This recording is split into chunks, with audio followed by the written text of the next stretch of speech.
Hello and welcome back to another episode of Wealthi Expat. This week I've got Wealthi co-founder Peter Esho on the show with me again. Peter, how are you? Hey Chris, I'm doing well, and you've got me back. I usually do one show a month, but you've twisted my arm. Yeah. And here we are, and that probably means that either I'm doing two a month now, or I'm going to take a month off next month. I'll let you decide. You can, yeah, I'll make that decision. I think it'd be great to get you on again. Why not? It's always good to hear your valid input, and always enjoy speaking to you about these topics. So how have things been in Australia since we caught up last? It's been about 2 weeks now, but how's everything been going in Australia? We're still in lockdown. We're in Sydney. We're about maybe 2 or 3 weeks away from life coming back to normal. I'm still working outside. My permanent office is my balcony these days. So I'm getting all the vitamin D. I'm getting less stress. And my team tells me that I'm happier. I'm smiling more. So I guess behind every cloud, there's a silver lining. I agree. It's probably been good for you. It's almost like a break without having a break in a sense, but I think it's done the work. Exactly. Staycation. That's a good way of putting it. Well, Peter, I thought it'd be great to get you on the show today to have a bit of a chat about what's happening with Evergrande at the moment in China. And I guess its repercussions on the global markets. But from your perspective, what are you seeing in Australia? What are you hearing in Australia at the moment around the situation with Evergrande? This is really, really intriguing because for those that don't know what's going on, I'll give you a little bit of a backstory. Basically, you have China's second largest real estate developer on the brink of collapse. Okay, they haven't quite collapsed yet, but they're sort of on the brink. And why are they on the brink? It all comes down to one problem, and that's debt. They have way too much debt. And everyone's looking at this and saying, okay, will this business pay its debts off, and will this business survive, and what does that look like? But what are the ramifications? And what does this tell us about other Chinese real estate companies, conglomerates, businesses in general? So everyone's watching really, really closely to see where this goes. It's an interesting one. I haven't stopped reading the news about it since, I guess, it's even been in the news since August, you could say, going back months now. But the last few weeks, it's really started to pile up. And there's some interesting statistics or just numbers that are coming out, and you don't realize how in debt Evergrande really is until you dig a bit deeper into the numbers. And it's scary. It is scary. And from their perspective as well, just crazy. Yeah, let's call it crazy. Let's go one step further. You call it interesting. I'm saying it's mental. Scary, it's crazy, yeah. It is mental. And when you look at one number that really stood out to me for I guess from now until end of 2022, but having to pay out about $7.5 billion in bonds due in 2022 is just an astronomical number for a business that is already struggling quite substantially. So it's going to be interesting to see how they resolve these issues. And I'm sure you saw overnight and yesterday there was the announcement, and they seem to be keeping it quite disclosed at this stage, but saying that they've come to an agreement with domestic bondholders, and I think it was about $35 million that was due in interest payments, but some massive numbers nonetheless. Do you think that this problem with Evergrande is going to be more of a China-centric problem, or do you think it will start to have flow-on effects to the global market or the Asian and Australian market? You know, this isn't the first company to have had an issue with debt.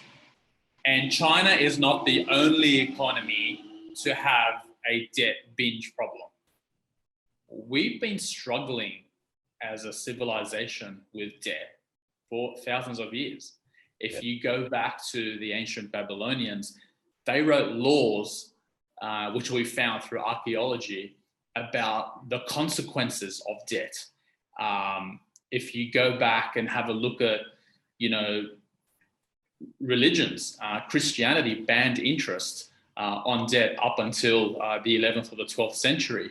In the Islamic world, Sharia compliant finance means you can't actually pay interest on loans. And if you have a look at the reason why humans over history have created all these rules around interest and money, it is because we have blown up with having too much debt. So this isn't something new. Yeah. But this is happening at a time where China is no longer a fringe or a developing economy. It's number 2. And it's happening at a time where the world is now intertwined like never before. We are actually a lot more intertwined today than what we were in 2008 when the United States had its debt problems in housing. And we all know what happened there. Yeah, definitely. So definitely. The thing is, no one knows what happens next. And that's why geeks and nerds like us who watch these things are really looking with intrigue. Yeah, no, it is fascinating. Because we've learned from the past now, and the Lehman Brothers is a prime example of that, as you touched on in the past. And we've seen how, I guess, it is slightly different. It was more around the mortgage-backed securities, but the cycle itself is very, very similar to what we did see during the GFC and the Lehman Brothers situation in 2008. So I think it's going to be interesting to see how the global economies do respond to it. I'm hoping that, from an international perspective, we don't see too much of an effect in the Western countries, or more so, the European markets and the American markets, you could say. But then we have to remember things like iron ore, for example. It's something that you can probably elaborate a bit more, but China and Australia have some very strong ties when it comes to import and exports. And how do you think that's going to affect our iron ore, or Australia's iron ore, for example? Well, look, we can sit here and hypothesize about how a potential blow up will impact this commodity or that commodity. It's not going to be good, by the way. Like, the teaser is, iron ore is used in the production of steel. And if the biggest developer and the fastest growing country is having problems, guess what? You're going to need less steel. But the lesson, I actually wrote a blog piece about this week. And the lesson that I wanted ordinary investors to understand is this. When times are good, debt hides a lot of the problems. We all pat ourselves on the back. We all look like experts. We all are fantastic. Yeah. When times are bad, when it comes to the crunch, debt exposes the problems. And that's the lesson here. Markets will adjust. Debt will be restructured. The government will come in, whatever, right? I don't think this is going to be the event that just blows everything up. So don't worry about that. But as an investor, if you're sitting on an uncomfortable amount of debt, you can learn from this. And you can look and see how the big guys, right, in countries that are seen as invincible, in a country with over 1 billion people, you would think that a real estate development business providing housing is a sure bet. But when you add debt to the mix and the Chinese economy slows down and you have COVID and lockdowns and all these things, and all of a sudden it's a bit of an uh-oh moment, that's when it's exposed. Yeah. And so that's the lesson that I want people to take away today. Definitely. I was going back to the topic of people about buying real estate in China, for example, and I read something interesting yesterday that said 3/4 of people's savings in China have been invested in property. In its history, it's their number one investment option. They will look for property, and to think that 3/4 of people's savings are tucked away in real estate is an incredible figure. And then going back to the Evergrande situation, and when you think about 3/4 of people's savings, it's in property, and then Evergrande's got 1.5 million unfinished projects where people have paid these deposits. It's gonna. I'm intrigued. I'm genuinely intrigued to see how it will pan out and how they plan to resolve this situation. So I think as time goes by, as the days keep ticking, we'll continue. I'll tell you how I think. Yeah, I'll tell you how I think they'll resolve it. But I think what will happen is that the Chinese government will come in and in some way, shape, or form bail out those that have lent money to Evergrande. I think foreign investors are going to have a much tougher job, and they're going to have to lick their wounds and now have losses. I think what will happen after that is that there will be a lot of question marks around foreign investment in China, and it will ruffle some feathers. And I think a lot of the hot money that's gone into China will somewhat fizzle out. Now, that's got to find a home somewhere else. So you might see, that money coming back to Australia, the UK, the US, to Europe, to probably safer jurisdictions. And I think what might happen in the long term is that the Chinese government will actually see this as an opportunity to teach the local businesses that have been binging on debt the consequences, and a bit of a slap on the wrist, and I hope you learnt your lesson. That's I guess what we can hope for. That's me being optimistic and wishful thinking. Now, there are going to be people out there that are going to call the end of everything. I don't think that will happen. I think the stakes are too big. And I think we learned in 2008 the consequences of letting these things run too early. And as we're doing this, just before we were about to jump on, I checked my phone and I saw that Evergrande's share price is actually up. So we've probably hit somewhat of a bottom, and it's now time to take the pain. I think so. Do you know what the share price went up to? I saw some figures earlier. I think was it 5% or something it raised rose overnight. But yeah, it's interesting. So what happens, Chris, is in markets, usually the stock market is a very good indicator of the future. Okay, so when you see stocks diving, it's not necessarily what's happened to the business in the past or today, but what the market anticipates in the future. And Evergrande's share price has been absolutely decimated, right? It's down 90% over the past few years. And it's now at a point where a lot of the bad news is priced in. So any hint, any glimpse that things are about to improve, you'll see the share price bounce. But I don't think it's going to be the same kind of bounce that we saw last year, for example, when we had COVID and we had the sharpest dip. In the US, your airlines, not just in the US, but in most countries, your airlines dipped, your banks dipped, everything dipped. And then 3 weeks later, we had what's called a V-shaped recovery. I don't think we're going to see a V-shape in Evergrande. I think there are still going to be a lot of investors cautious and starting to step away and saying, okay, China is a very different market for us to invest in, and maybe we'll sit on the sideline or go back to what we know and let this sort itself out.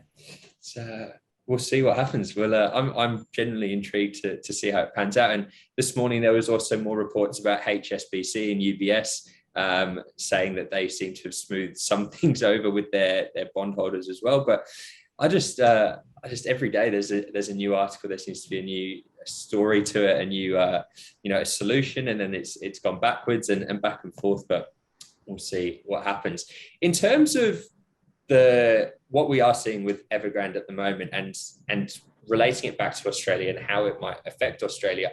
But do you think it might make lenders a bit more cautious in Australia in terms, or developers with lending capabilities, it might lower the amount that they might be able to borrow? Yeah, I think the good lenders know that real estate development is very risky to lend to. And a lot of people think, real estate development is where you make the big bucks, and real estate developers roll around in, buckets full of money. But real estate development is very difficult because you've got to put all your money in upfront, and then you have to build, construct, deliver, and then you get paid right at the end. So usually the development cycle is about 4 years. And, for 4 years, developers are basically waiting to get paid, and then they get, a whole heap of money right at the end. Yeah. A lot can happen in those 4 years. And that's just one project, but imagine you've got like 50 projects with different timelines. And so what's been happening in Australia and in the UK is banks, particularly the big banks that got burnt in 2008, have stepped back and started to de-risk their exposure and their lending to real estate development. Now, banks have come out of that space, but private lending, private investors, family offices, your smaller, the next tier below the big banks, they've been filling that void. They've been saying, oh, well, the bank won't lend to the developer, I'll lend to the developer. And the money looks good. I think there'll be a little bit of a shakeout there. And I think, that is an indication of the banks got it right, and everybody that got overexcited is going to be a little bit nervous now for the next 6 to 12 months.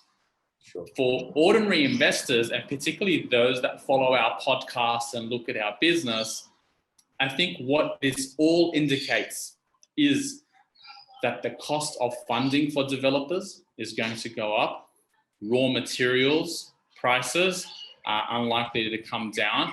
And so as the real estate development business starts to get a bit harder, developers are going to push their prices up, and that's going to have upward pressure on property prices in an already inflated market. Okay. It's a good way of putting it. A very good way of putting it. And something that you might be able to elaborate on a bit more, but when I was reading an article yesterday about Evergrande and how they acquire their property, and something I didn't know, but in China, it's almost normal, or it is normal, to take, I think it's a 70-year lease on the land that you want to develop on. You'll raise the money for, you'll get the deposits essentially from your clients. Evergrande will then hold that deposit. They'll go and fund the development, or they'll go and fund more sites. But yes, something that stood out to me yesterday was the fact that they don't actually own the land itself. It's all just a leasehold on that parcel of land, which I guess doesn't help Evergrande's situation, but it's just interesting to know. Well, Chris, China's a very different market. Private property ownership is very different to what we have in the West. When I buy a house or a property here, I have that title. I own. It's called freehold. Yeah. So as much as practically possible, I have direct ownership to that. To China, you need to create these leasehold agreements because the underlying holder or the underlying owner of not just the land, but all assets is very, very different.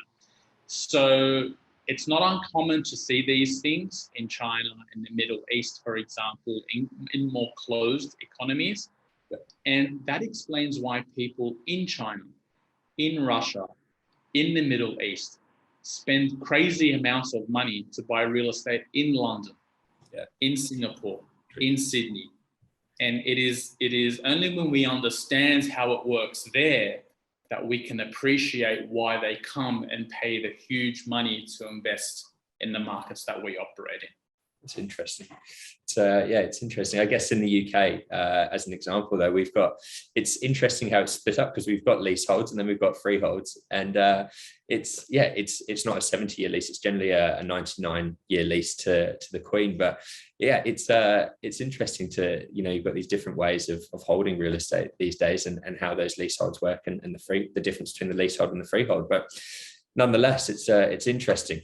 Now, going back to Australia, and this is more around interest rates and mortgage rates and costs as well, but do you think that there'll be an effect on interest rates in Australia off the back of what we're seeing?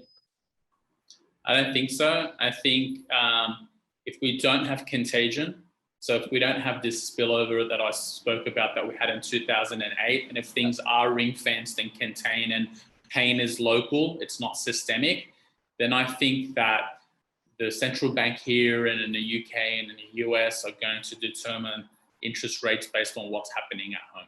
So I think interest rates set by central banks are going to remain. But then again, as we spoke about lending to developers and, the individual types of lending, there will be some risk priced into that. Okay. And that's good. I think a couple big weeks ahead for Evergrande. I think there'll be a couple more big announcements. I'm going to have the notifications on, keeping an eye out, seeing what's happening. Yeah, if you've got nothing better to do in your life like us, jump onto Google and set yourself a daily little notification reminder. But we'll see what happens. I hope that a solution is resolved, and I think we'll see what's going to happen over the next few weeks. I think there'll be a decision at least over the next few weeks, whether it will be resolved or not. We've probably got a little bit longer to go, but nonetheless, things are happening, and something to keep an eye on for sure. I want to know if what's really intriguing me at the moment is the fact that the government is saying that they aren't prepared, or they haven't been prepared to step in and bail them out. And could you see the Chinese government coming back? I know you touched on it at the start, but could you see them come, putting their hand up and saying, we will come and step in and help you or bail you out, in a sense? Chris, I'm a dad of 3 kids, and when my children are doing something wrong, I try to teach them a lesson.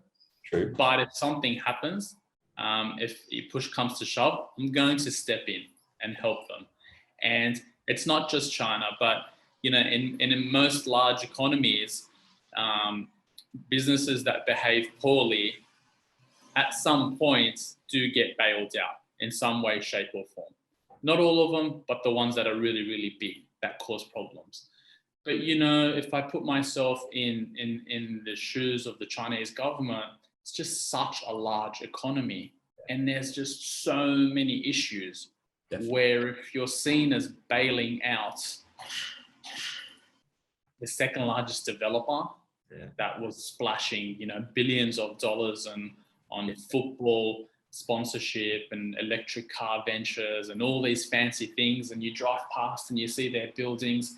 Imagine what message it sends to the taxi driver or the person working in a restaurant who wants a couple of extra bucks. So it's a balancing act. They have to be seen as teaching the lesson, but they also have to step in if it gets too bad. And that's really what we're seeing in China at the moment. The Chinese are facing the same issues that the Western economies have faced when they were growing.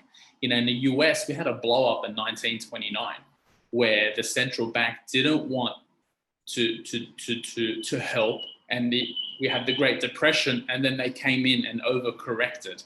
2008, the government had to come in and bankroll the banks. Last year, the governments all around the world would just splash cash through job programs. So this is part of an ongoing process. Okay. No, that's a good point, a good way of putting it. And I like your analogy about the kids as well. That is a very good way of putting it. It makes it seem, you read all these articles and it's all these big words and economic terms and sayings. And for some of the people that might be listening, sometimes it's good to have it in a more simple approach. So definitely. Well, I think that's a good wrap up of what's been happening in China for now. Maybe in a couple of weeks' time, we'll have to catch up again. And if there's an update, we can have a bit of a discussion once again and run through it. But Peter, it's been great to have you on the show today. I've thoroughly enjoyed hearing your insights and opinions on the matter. And I'll be staring at my phone and computer waiting for the next notification to come through, as I'm sure a lot of people will be. But thank you again, mate. Appreciate it. No worries, Chris. Thank you for having me on, and thank you for taking on board such a heavy topic. These things are, you and I spoke about how to approach this before we started the podcast, and we didn't want it to be an academic explanation. We want it to be as light as possible, but enlightening. So I think we've hit all the points, and good job. Thanks for having me on. I'm taking next month off. By the way. All right, you got it. I'm gonna see you in November. Special guest appearance in November. Looking forward to it. All right. Thank you for everyone that's tuned in today. Don't forget to like, comment, and subscribe if you enjoyed what Peter and I discussed today. And we look forward to presenting the next podcast to you. Thank you, everyone.